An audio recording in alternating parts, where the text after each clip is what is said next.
Welcome to Rewrite the Mother Code, a podcast that ignites and celebrates your inner mothering essence, equipping you with the tools to live your dream life.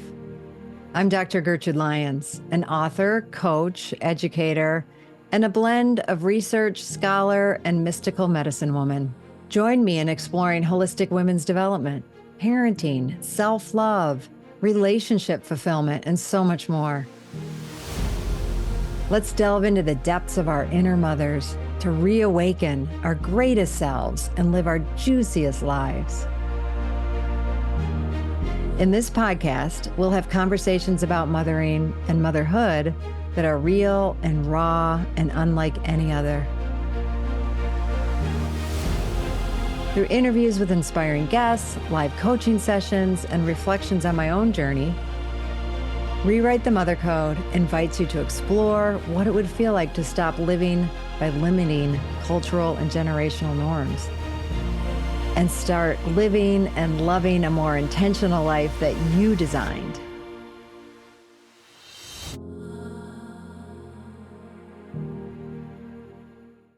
Hi, and welcome to this week's episode of Rewrite the Mother Code with me, your host, Dr. Gertrude Lyons. I have a guest today who I'm super inspired by because she has just gone all in and following a desire that emerged for her as a writer. Because that wasn't, her first career, which actually was very rewarding and meaningful to her. So she was a cochlear implant audiologist at a renowned children's hospital, but eventually left clinical work when she became a mom. So really, a lot of this episode is going to be talking about how, unexpected things that emerge in motherhood that, we never really saw coming, but the seeds have been planted along the way because she always loved to write.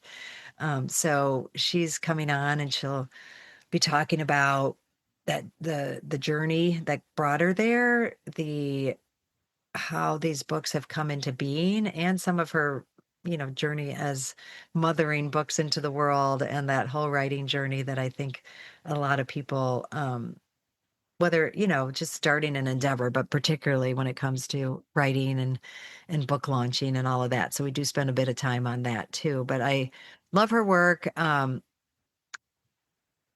because her novels are, they hit the depth and the things that, women and mothers are grappling with in motherhood, but with humor, with some distance and lightness. I'll give you an example of a couple of her titles.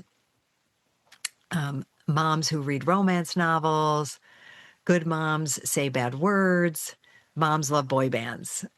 So those are a few of her titles, and they've gotten some really nice recognition. And I'm really looking forward to you hearing this conversation. Okay, so let's jump in.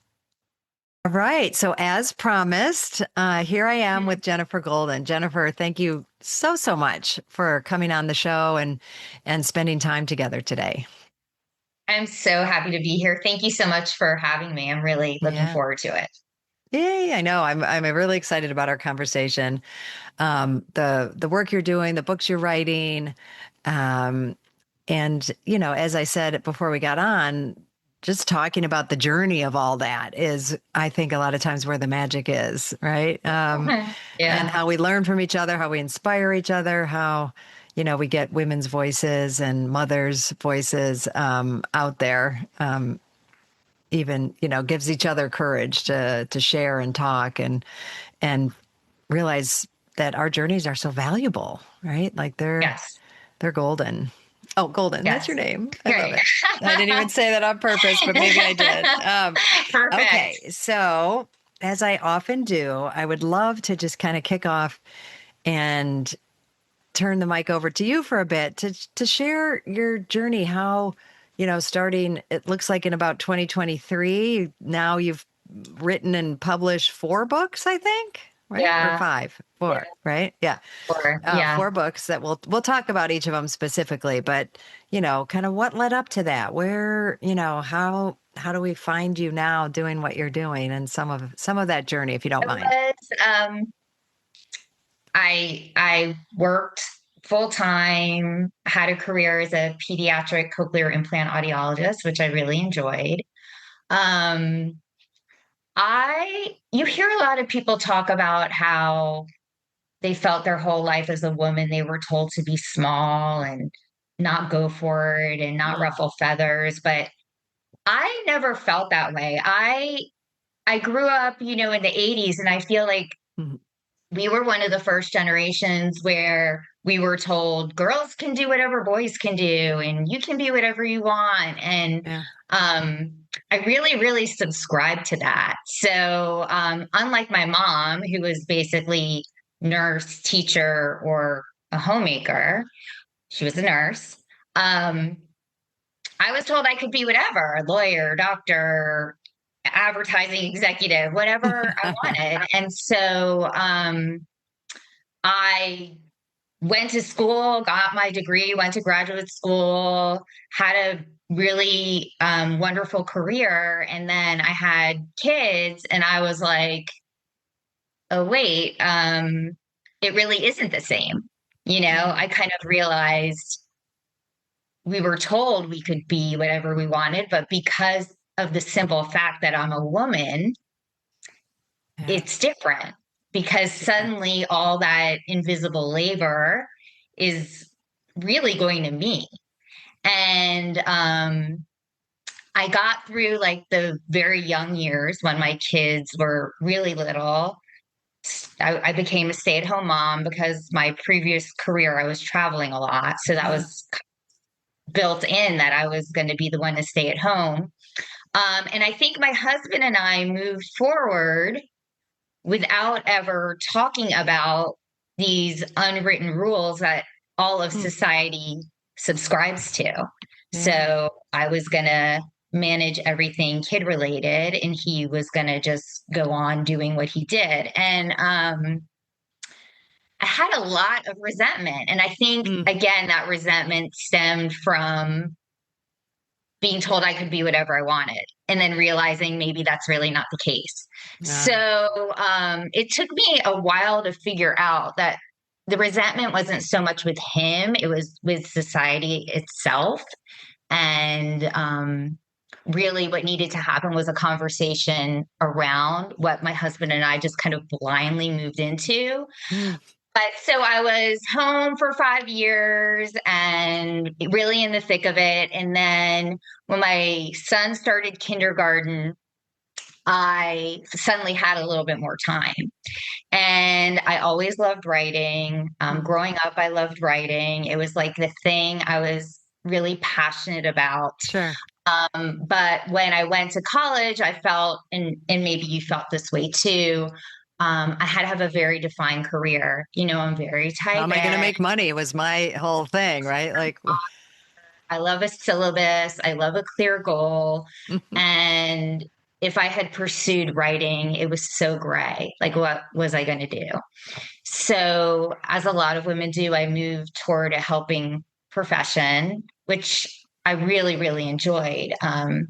Being a part of the hearing journey of so many young children, it was an amazing experience. But I never thought I should explore writing because I love writing. mm, Um, and while I was in graduate school, I started writing a book. And you remember when you went to college back in the day before computers, you would buy a stack of spiral notebooks, and every class had its own notebook, oh, for and it sure. had your school's insignia right on the front. Yes. And so I was like writing this book in my notebooks from graduate school Huh. because I still loved writing. And then internships, career, marriage, kids. But I had this box of those notebooks that I packed up, and I would, every time I moved, they would come with me and they would just go into the next storage area unopened. Yeah. But then when my son started kindergarten, I suddenly had a little bit of time. And I had just read Big Magic by Elizabeth Gilbert. I don't know if Mm, you've ever read it, but oh yeah. my God. I was just finally, I just had this permission to Yeah. go for something without it having to be the thing. Her theory is just all the magic is what happens along the way. It's not the thing. Mm-hmm. And so took the I went into her storage room and like the sixth place I lived since I started writing the book in my 20s. And I took out the box and I opened it up and I took out the handwritten notebook and Yeah. I just was like, I'm going to write this book. So Mm. I started it in my 20s, I finished it in my 40s, and I just never looked back. That book I never pursued or published or anything, but it just I was going kind to of, say, yeah, if you started that one in your 20s, that's not anonymous mom post, which is it's definitely your first not. published There book, was but your no first written social book, media which then, is thank yeah, God. yeah. Um, but the whole experience just, and I say this like for those first 5 years when my kids were really little, I felt like motherhood was taking all of my identity away. Mm. And in the plot twist, so to speak, because I'm a writer, motherhood actually brought me back to what I had Mm. always really wanted to do, which was writing. So, Yeah. yeah, that's Wow. kind of how it got there. Well, it's a beautiful story, and one I think a lot of women in particular and people can relate to, right? Like but I will speak specifically about women. We're told one thing, and we've started this whole thing like you can do anything, but really, actually, the culture hasn't caught up to that, and we're kind of faking it till we make it almost like. So it's good that it's even talked about, right? Or even ideated that you can have this, but you know, culture actually making the shift is still, and it's we're still not there, right? And however many years later, we're really, you know, I'd like to think two steps forward, one back, but sometimes it feels like two steps forwards, four back. But we keep, and it's something I also love about the tenacity and the intention of women. It's like nothing's really going to ever like take away our power. I mean, we do give it away anyway. All that being said, like, yay, and this reclamation, and it ended up coming through motherhood. And so, tell me a little bit about this first novel, Anonymous Mom Posts, and how did you come Yes. to have that be My, the first one? And yeah. yes. So I've written more than 4 books, but so I was working on this book. It was kind of semi autobiographical, and it was COVID. And, we're so isolated. We're like leaning into social media even more than we used to. And, I'm in a lot of these mom Facebook groups. And I would just see these crazy anonymous posts where moms were reaching out to get advice Mm, about the most personal, intimate, crazy situations where they maybe didn't feel like they could tell their friends or tell someone in their family, and they were crowdsourcing advice on very, very, very personal things like mm, contemplating affairs or divorce or lots of different things. And yeah. and then the comments go crazy because Yeah. on social media, when people are sitting behind a computer, they suddenly feel they have license to just be the absolute worst version of themselves. So I kept seeing all these posts, and I'm a total empath. So I would think I couldn't stop thinking, like, what happened to that lady that posted about her kid and all the issues he was like, I couldn't get it out of my mind. Like, what was the resolution for the Yeah. story? And so I was like, this is a book, and I can actually make the post, and I can tell the backstory, and I can tell the resolution. or how it didn't resolve, and what a great book that will be. So I was able to blend the snark and ridiculous comments that oftentimes can be very hilarious with these Yes. kind of deeper level human stories about Yeah. what different moms were going through. So I really had Mm. such a great time writing the book because I got to go real deep, but I also got to have a lot of fun with the Yeah. Facebook part of it. Well, So and that's one of I the things.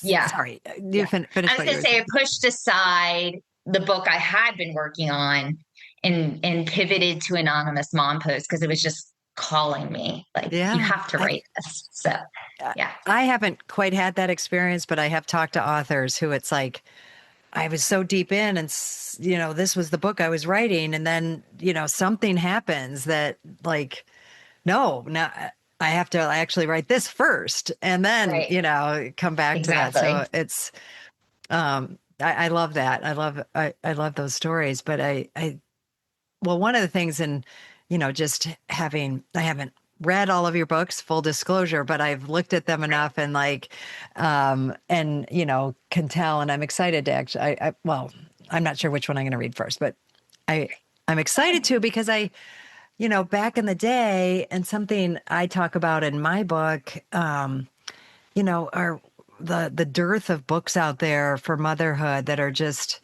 either medicalized or it's all the like terrible thing. Like that's what I, said when I thought I was going to be so excited to read What to Expect When You're Expecting, because this was in the 90s, and I had my first daughter and I was so excited to have that book and read that book. I'd given it to so many people.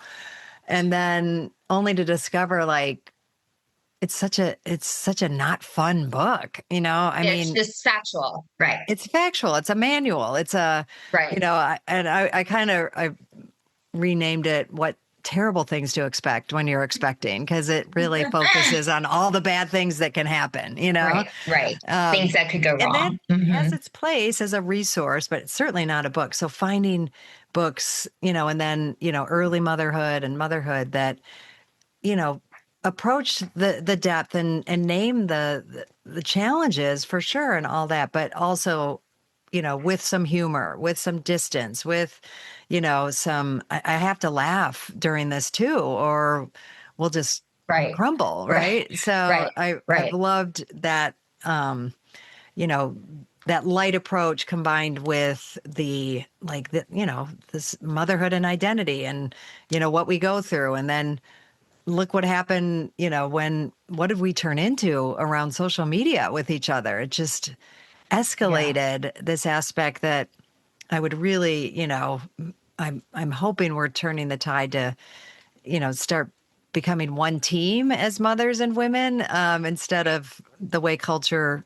and a competitive, overly masculine value culture pits us against each other, right? Like, and Yes. it's a competition and scarce resources Right. and all of Right. that just isn't reality, and we know that, Right. but we still do it, Right. And that's gotten so much worse with social media. And it's Yes. what I call the SpaghettiOs problem.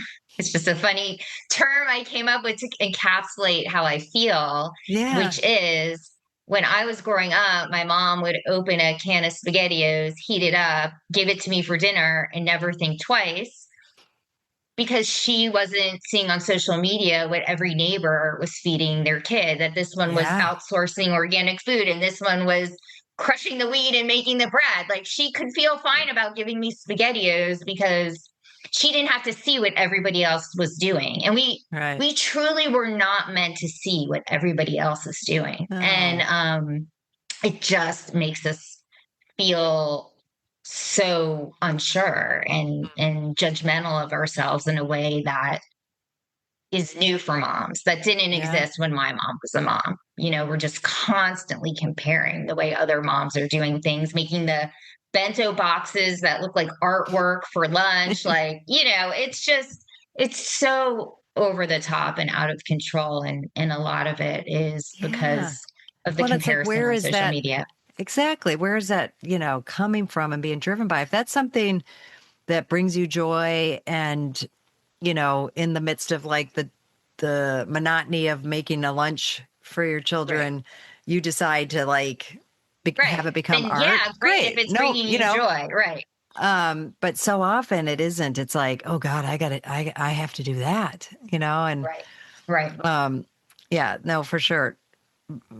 I would get a lot of flack just from my kids because I didn't make their lunches at all. Like it's like, oh, there's hot lunch. Oh, you can get lunch at school. Like, yeah. Here's a Or if dollar you want to make 25. you want to make your own lunch. But mom, so and so's mom like makes her breakfast and makes her lunch. I'm like, well, that's how they do it in their household. We're Right. choosing, like we're Right. doing it differently. Um, Right. but I wasn't, I feel really lucky. I wasn't raising my kids and I heard it mostly from them, and Right. somewhat from the other moms, but you only heard it from them if you were actually in a group together, and that still Right. And happened, now it's just constant. It's just constant. And Yeah. the target is always moving. Like today it's this and tomorrow it's that. And it's just so exhausting, which is part of why I think just my newest book, Moms Love Boy Bands, but Yeah. it's part of why I think moms are so driven to go to shows like that and just reconnect with a simpler time and who they used to be when they didn't have to be under the weight of all these crazy expectations moms are under today. Yeah. It's really it's difficult. It's difficult. Yes. And so that's why we need books like yours and, what you're doing, putting out there. Cause just, moms who read romance novels, moms who, you know, boy band, what's it called? Moms love boy Moms love bands. boy Right. bands. Like Yeah, they're, they're fun. Like, oh, moms say bad words. I right, love that. Good moms say bad words. I right, love it's right. even better. Right. Thank you. Um, So yeah, I really like what you're saying. I go deep in all my books. Like yeah. I read a lot. I the books I enjoy most have to be more than plot. They have to have like some kind of life insight that Hmm. is meaningful to me. And so I feel Same. that's Yeah. how I try to write. Hopefully I accomplish it, but I try and provide insight and broaden our thinking about the role of motherhood and friendship and marriage and all of that. But the humor always. So like it's a blend of all those things, which Yeah. is just makes it more enjoyable. It does. And I'm right Yeah. with you. It's like I love, what you're describing because I mean every now and then it's like you know, I kind of enjoy a book that is just I don't know, I guess you would maybe call it trashy or just, has no Yeah. like really deep Yeah, significance, no but larger it's really message. actually like all of them have some, that you're not going to read them if they don't have some human interaction, or something going on amongst Right. each other. But when you're taking topics, and wanting to kind of blend that, supportive, like some inspiration, some getting you thinking, along with just some comic relief, it's Yeah. really how kind of how I take in the news these days is through the comedians, right? Like I can't 100%. That's such a good observation. Like, it's I don't watch the news, but you're right. I'll listen to a comedian's take. yeah, That's really, and really an interesting observation. yeah, I noticed myself starting to do that.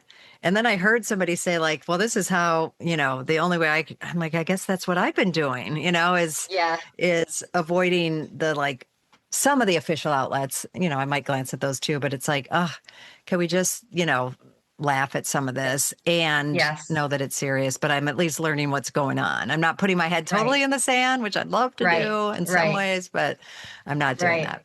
Um, Right. well, this is a little bit of a jump, but I do want to make sure and also talk about the the four books that are out.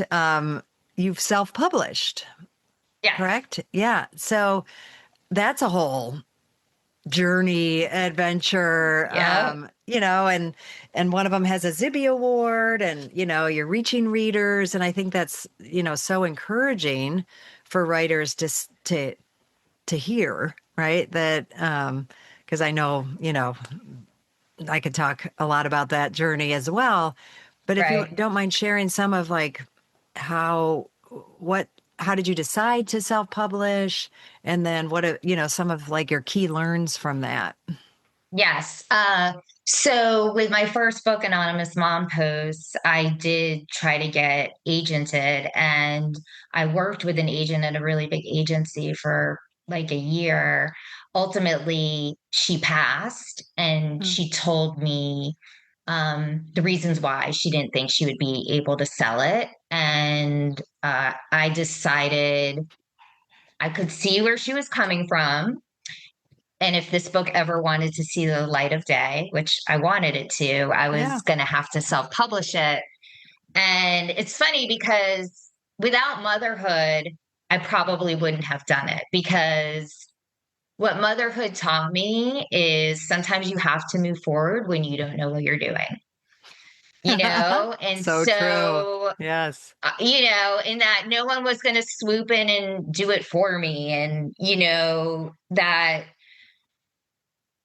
I wasn't going to maybe be able to do it perfect. All those things I learned from motherhood, because again, I'm a firstborn controlling daughter, and I wouldn't allow myself those kinds of things. And motherhood forced me to have to learn like loss of control and all of that. And so I just started moving forward, understanding what I had learned as a mother. I'll figure it out. I'll pivot. I'll whatever it is. So um, I just day by day I signed up to take a very intense self-publishing course, which I don't even think I ever got through the millions of hours. I knew nothing. I knew nothing about self-publishing. I just love to write. I knew nothing about interior formatting, hiring a book cover designer, marketing, none of it. I knew nothing, It's those but are all such, and how should we, right, but you don't realize as a writer that those things are all part of it if you're getting your book out in the world, and right. you And can't that's be the an hardest expert. part, which I It's the hardest people part. think, they're like, "Oh my God, you wrote a book? That's crazy." I'm like, "That's not the hard part." Hmm. The hard part is, I can't remember the statistic, but like a crazy amount of books are published every single solitary day. So, getting noticed is very, very difficult. And if you're not part of a publishing house, and they're hooked into mainstream media and all of that, it's very, very hard. But kind of going back to Elizabeth Gilbert and Hmm. her theory of big magic, um, what I decided was the wins were all the little magical moments that happen along the way. So it helped me let go of feeling like these things meant I was successful, and only those things, this Yeah. is big magic right here that I'm talking to you. I had a very impactful big magic moment with my daughter with the first Mm. book. I didn't tell anyone I was writing the book because I felt silly. I felt like, what if I can't do it? I felt imposter syndrome, all that stuff. But I was really Sure. excited about it. And as I got to the end of it, Anna was like 9 years old. We were in bed. I had just read her a story, and I was like busting to tell someone. And I was like, Anna, I'm going to tell you a secret and nobody knows. And she's like, not even daddy? I'm like, not even daddy. Like, you are the only one in the world. And I said, like, mommy's writing a book. And forever, for the rest of my life, I will remember the way her features just Mm. configured into this like amazing look of awe and happiness, that like I trusted her with like literally the biggest secret I had, in such vulnerability, right? Yeah. And she says that even at 9 years old, and Sure. that's big magic. And I would have never had that moment had I not decided to just go for it, you know? So, Yeah. Oh, that's so yeah, beautiful. I love yeah. that. Um, Thank and I know because no matter which I think journey you take or how you publish, it's hard. It's like motherhood, and I have really found that it's like new motherhood. Well, the whole thing, conception, creation, conception, launch, birth of it, all of it Yeah, parallels I in one of motherhood. your podcasts, you're like, "It's like a baby." It is. It's the same It's like a thing, right? baby, and what I love to tell people is no one looks at your kid and is like, 3 stars, you know? No. It's it's not for the weak. It really has built my muscle of resilience and criticism. Yeah. It it's tough. Yeah. Yeah, no, it is. You really have to um there's probably a lot of really, really good books out there that are just sitting there because nobody knows about them because it's so vulnerable to take those steps and to keep doing it, right? I mean, I'm a year in, my book published a year ago, and it's like, okay, am I doing enough for it? How much, what do it's just like new motherhood too. It's like so much support and, things, ways to like go through the writing of the book, the editing, the launch, the tour if you do, some of that. But then that all goes away. And then you're like, well, now what do I do with it? Right? Like what Right. is and you kind of know, Right. but you have to kind of like, yeah, really decide what that's going to be. It's Yeah. less clear and less laid out. So anyway, And it's also, I will say that I find with like the marketing and promotion, I've also now I've been at it for so many years, like I get in spaces where I'm just like, I just don't feel like doing that right now. So you also, in the process, can allow yourself these spaces where you're stepping back from it because you're yeah. just tired and you want a break. And, you can't constantly every day, every week be promoting, promoting, promoting. And I had to, I had to learn that that's okay. Like if I Yeah. need to take the summer off, that's fine. The book is Yeah. going to be there. Yeah. Yeah. It's true.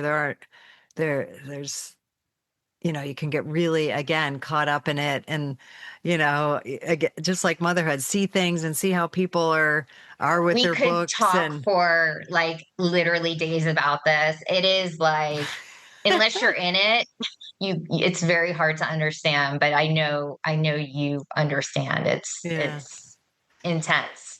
it is intense. So this is a um it just popped in my mind, so I'm going to ask it Yeah. because I know it's like our children. We love all of our children, but we do have favorites for different various reasons. Do you have a favorite of the four books? I know they're so different. I don't. I really there's different reasons that I love them all. I really I love them all for different reasons, and I it's just like with my kids, like they're totally different people, but I have such mad love for both of them. So no, they're all and because they're all so similar too. They're all snarky, fun, yet Right. with depth. So they all fall into that wheelhouse. So it would be really hard for me to pick a favorite. Although I can see how my writing and storytelling has gotten better Mm-hmm. from the first one to this most recent one. And this, I've worked with editors or agent with the first one on crafting it to be a better story. In this last one, I worked with an editor who was just phenomenal. Like Yeah. she really pushed me, and it was emotionally draining, and I cried a lot. I don't think I can do it. You Yeah. have those moments where you're like, the book's gonna win. Like I just can't do it anymore. So I would say from maybe a writing storytelling perspective, I think my most recent one is probably the strongest in that respect. Yeah. That's interesting that you say that because one of my I have two daughters And back in the day where it's like, oh, are we going to have a third, or, are we stopping here, and kind of in those questions. Um, the main reason I wanted to have a third is like, I'm getting better at this. Like there's things I know now, Right. I want to have one because I've learned this, and Right. Now I I can be can. laid back when this happens, where the first time around you Exactly. were losing your mind. Yeah, Yeah. totally. Oh, I didn't I find, totally I want to understand that. try like this with this one. Right. Right. That's funny. It is funny. And I had to I made a choice at the beginning of this year looking ahead because, like I said, like my nervous system was so wired having, with the book launch and all that. It's like, what do I do now? What do I do now? It's like I'd been in such creation mode. It's like, okay, do I start writing another book now? Do I like write a class? Like, and I had to, Right. as you said, decide to step back and say, like, you know what? I'm just going to nurture this one. I'm going to like, you know,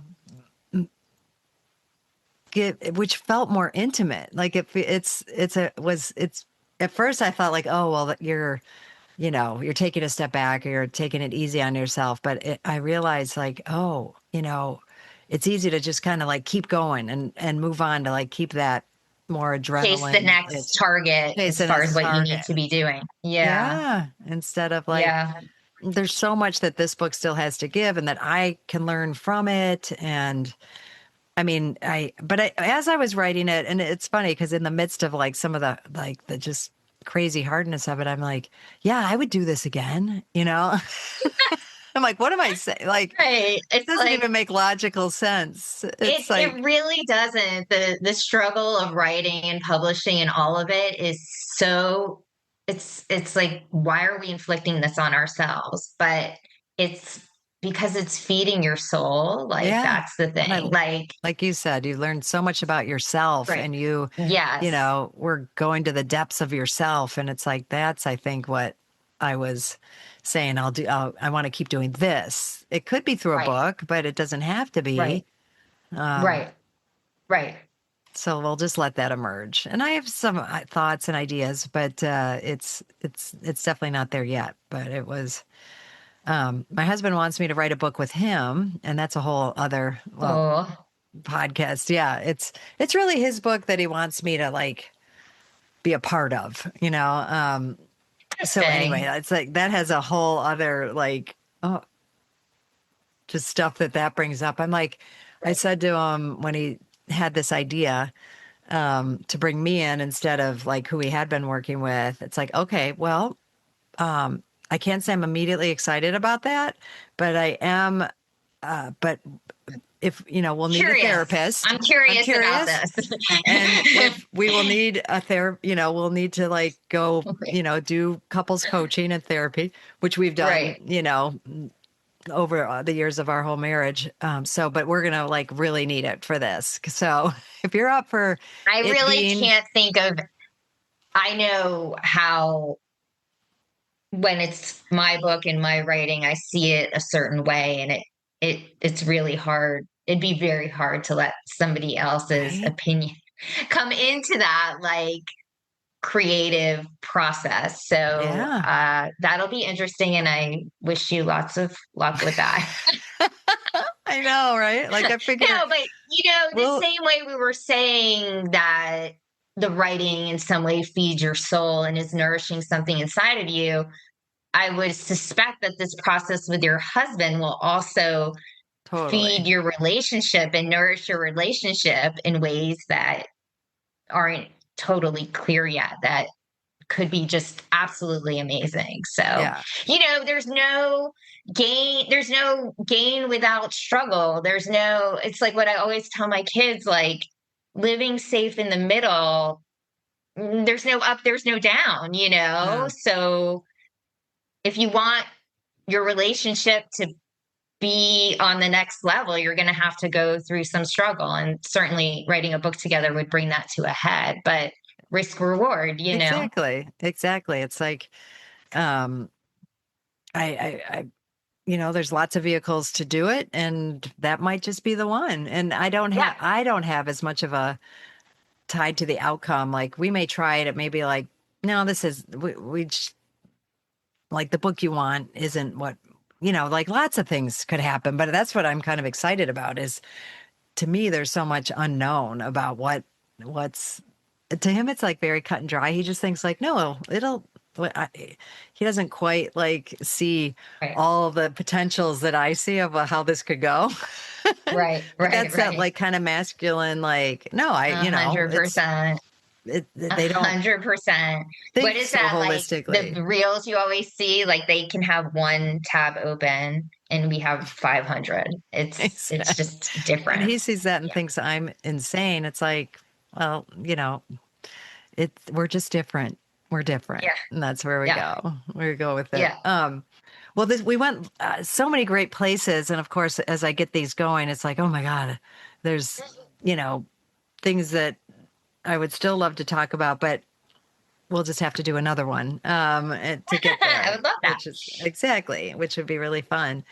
Um, but for now, what I would love is to, share more with the audience about, I mean, obviously we'll have the books in the show notes and people can, but I like you to say, what they are or, how people find you and how do you prefer people buy your books if there's a way, if it's Amazon or otherwise, any preferences you have in that regard. And then I'll have one more question for you.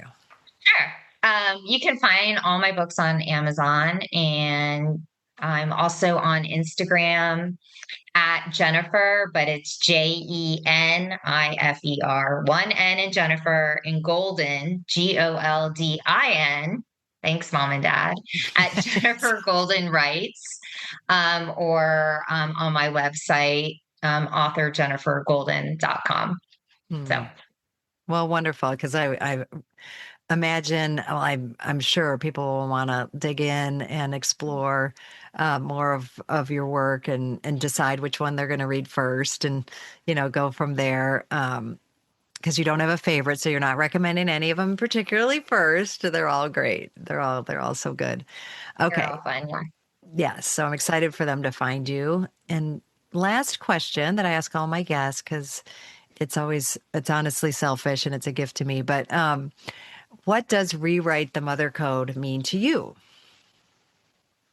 For me, I think what it means is this is my analogy that I use, and a character in my most recent book actually says it to her husband. Like, as a mother, I'm not a flat Stanley. Okay. Like she's trying to tell her husband, I'm not one dimensional, not this one dimensional thing just because I'm a mom.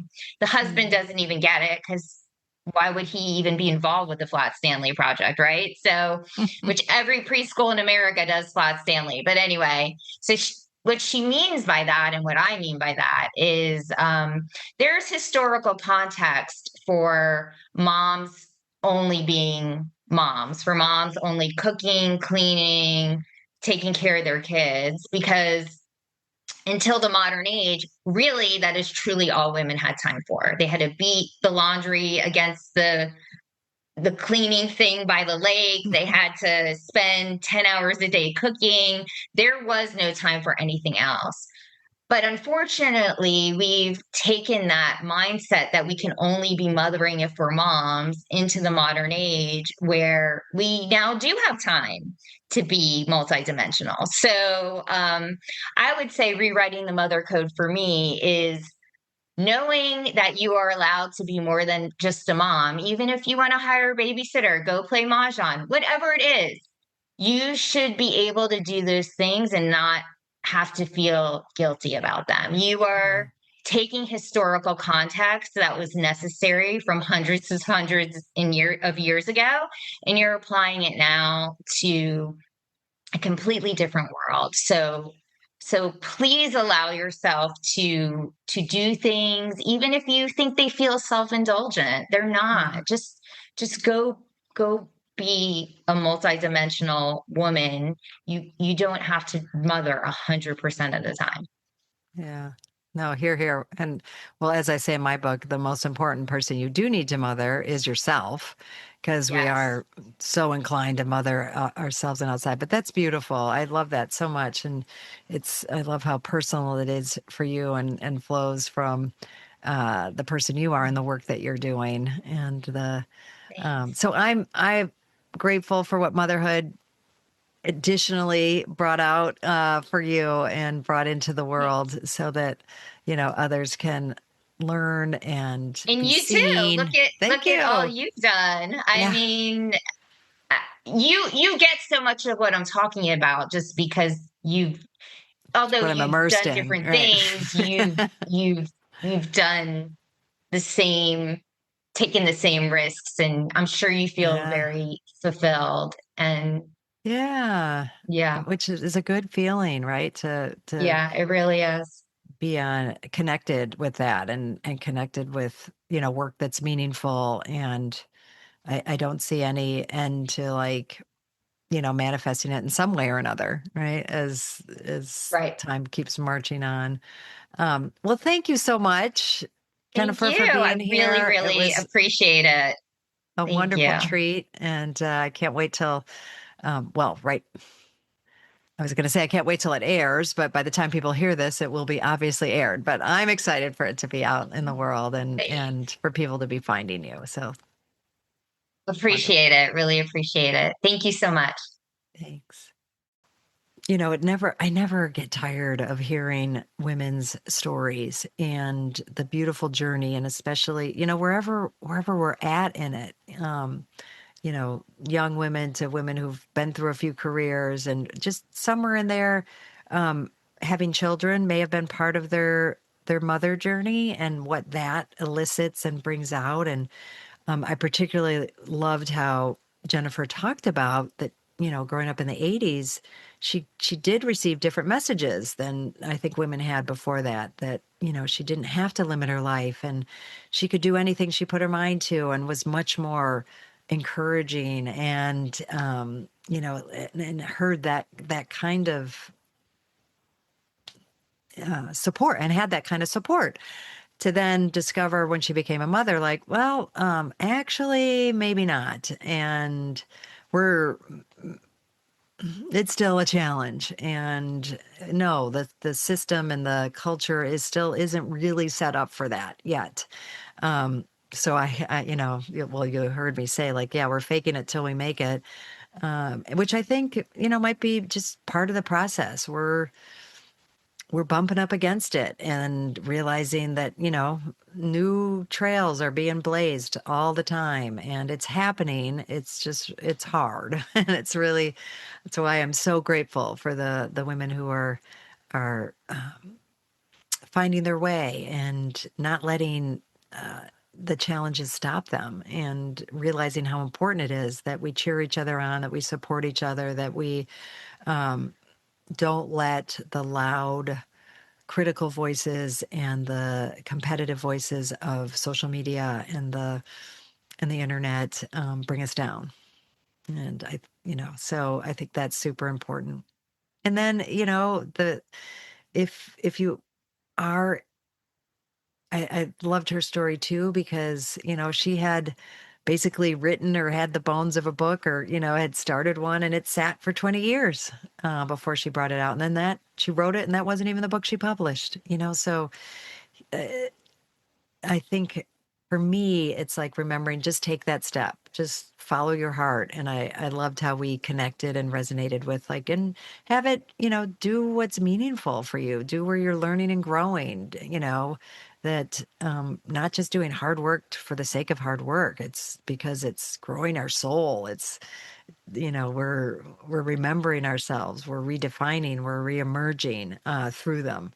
So that's what I also found really beautiful and why I just get so excited to work with people and, whether it's in an ongoing coaching manner or in my retreats, like that, we really like coming together, breaking down these identities that are old and don't serve us and, finding our way and finding that reconnection to our power, our intuitive selves, to the mother energy. So love it. That's what why I keep keeping on, and I hope you do too. Thanks for listening, and till next time, uh, let me say that again. Okay. Thanks for listening, and until next time.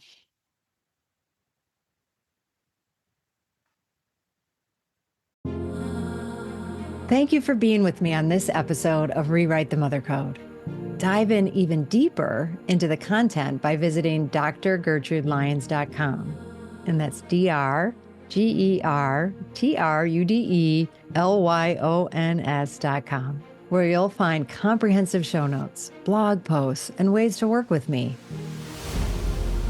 If this episode resonated with you and you believe in the significance of this transformative work, take action now. Hit that subscribe button and share this episode with a friend who could benefit from some mother healing. Your support means the world to me, and I'm eager to hear your thoughts. Leave a review today. Every word fuels the strength of Rewrite the Mother Code. I personally read and respond to each review, so your feedback is invaluable in shaping the future of the show. Together, let's empower our communities and create lasting change. Until we meet again, know that I'm cheering you on every step of the way.